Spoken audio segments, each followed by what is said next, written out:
Is the National Association of Realtors on its way to becoming extinct? Well, based off of today's announcement, the future doesn't look bright. So there's a new competitor in town that's making an announcement today. Formally, the announcement is happening today. So we're actually going to look at what that looks like and what the benefits might be. But we understand that NAR has been in trouble for a while now. We have these sexual abuse cases coming up, or those claims have been coming up, the alleged sexual abuse. We have the commission lawsuits that have been happening. There's a musical chair on the leadership. There's like the leadership in NAR is playing musical chairs. So there's a lot of things happening now. Not even mentioning the fact that as far as a real estate agent count, that's going down altogether right now because of the challenging time that we find ourselves in, with the commission compression continuing to happen, and also so many agents leaving the industry. So if you don't have as many agents that are in the industry altogether, well, naturally your numbers are going to go down. And also, given the fact that there's been a lot of controversy with NAR altogether, well, there's a lot of folks, a lot of brokerages that finally look up and say, well, what value are you bringing to me so I can be part of the National Association of Realtors? So a lot of people are just electing to cut the cord from NAR altogether. So today it's announced that there is a new sheriff in town. There's a new group in town. So we're going to check that out. The National Association of Realtors faces competition from a new group. Now, this is a reporting from the New York Times. This just hit the docket today. So Mauricio, a local agent, and Jason, a vocal critic of NAR, say it's time for an alternative to a long-time organization. And it is a long organization, a long-time organization. So we have Jason and Mauricio over here.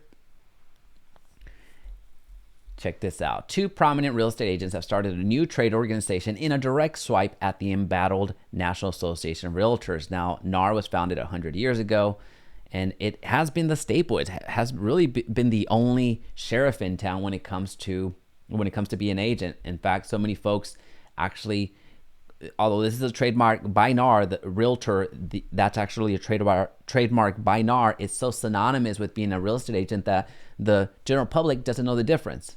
In fact, I would argue that most people call what we do, you're a realtor, as opposed to saying you're a real estate agent, not knowing that realtor is actually a trademark that was created by NAR. So that's pretty interesting, right?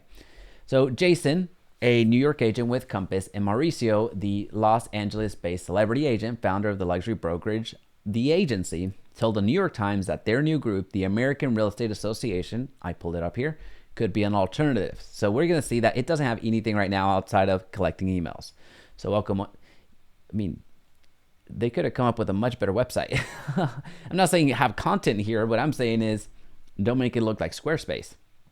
But anyway, so right now they're just collecting information. They're collecting an email database and are using Inman, which they are announcing here. Yep, they're expected to announce their plan for the American Real Estate Association on Wednesday today at tomorrow. Today's Tuesday. Tomorrow at Inman Connect, New York. So we know that Inman Connect is one of the leading real estate agent conferences around. So they chose that opportunity to make it public. So expect this website to crash because of all of the demand.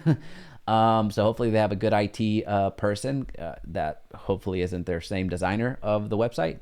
I am throwing shade there, but anyway, it's functional. That's what they need. They just need to collect emails right for now, because there's a lot of people signing up, even if you have no benefits, even if there's no benefits right now for being part of A.R.E.A. Now that's going to be confusing because A.R.E.A is actually the Asian Real Estate Association. So someone's going to need to battle that acronym, but we'll call it A.R.E.A for now, understanding that it's the American Real Estate Association rather than the Asian Real Estate Association. But let's continue. Mr. Haber, 46, and a native New Yorker, is a broker and entrepreneur who has also worked in local, state, and federal government. He has been one of the most outspoken critics of. Okay, so what I wanted to highlight here was all of the articles that they've made about the recent troubles that NAR has had. Right, so there's been some scandals that we know of, a lot of people resigning. So the president, CEO, like the leadership of NAR has been jumping shift left and right. The last president left because of there was they're being, what was it? I don't want to say they're being compromised, but they were being extorted. That's the word. They're being extorted. So they came out and said, hey, I'm leaving because there's this extortion thing. And not because of that, but that was a big reason. And then we have the agency owner, Mr. I've never known how to say it. Umansky, I guess.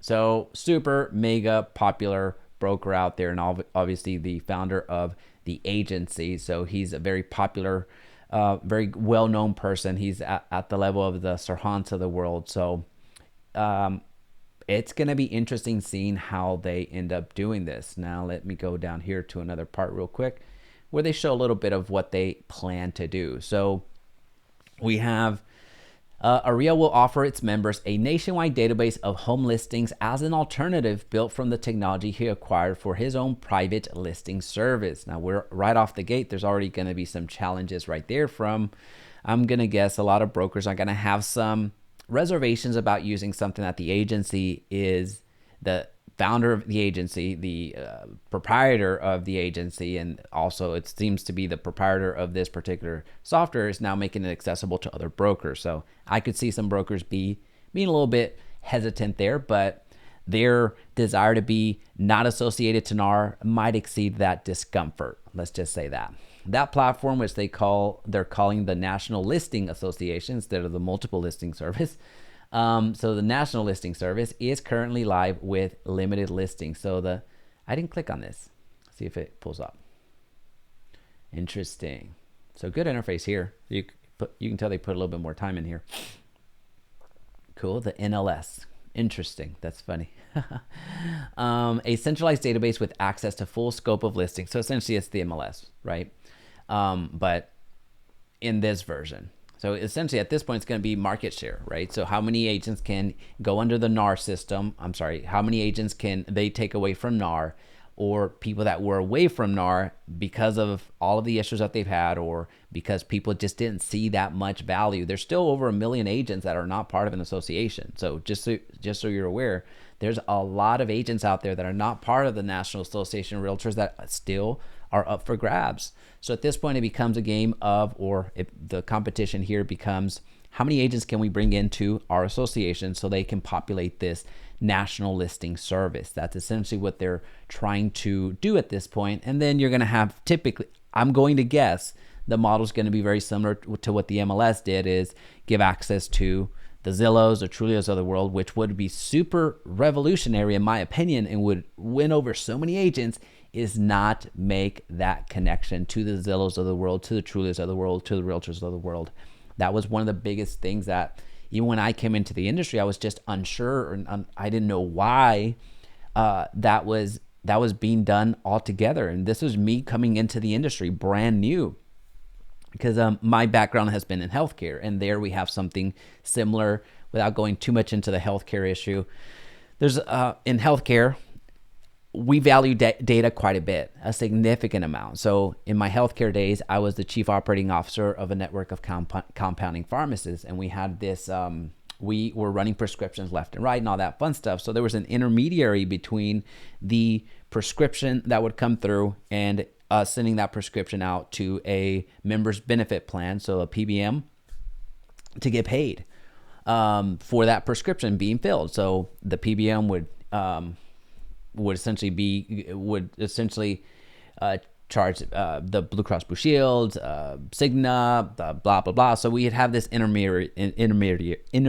We call that the switch. So I equate the MLS to our version of the switch, or when I was in healthcare, the switch. So the person that controlled the switch, that they were collecting so much money every time you ran a prescription. There was a couple of cents. Well, millions of prescriptions later, you're talking about millions and millions of dollars every single year.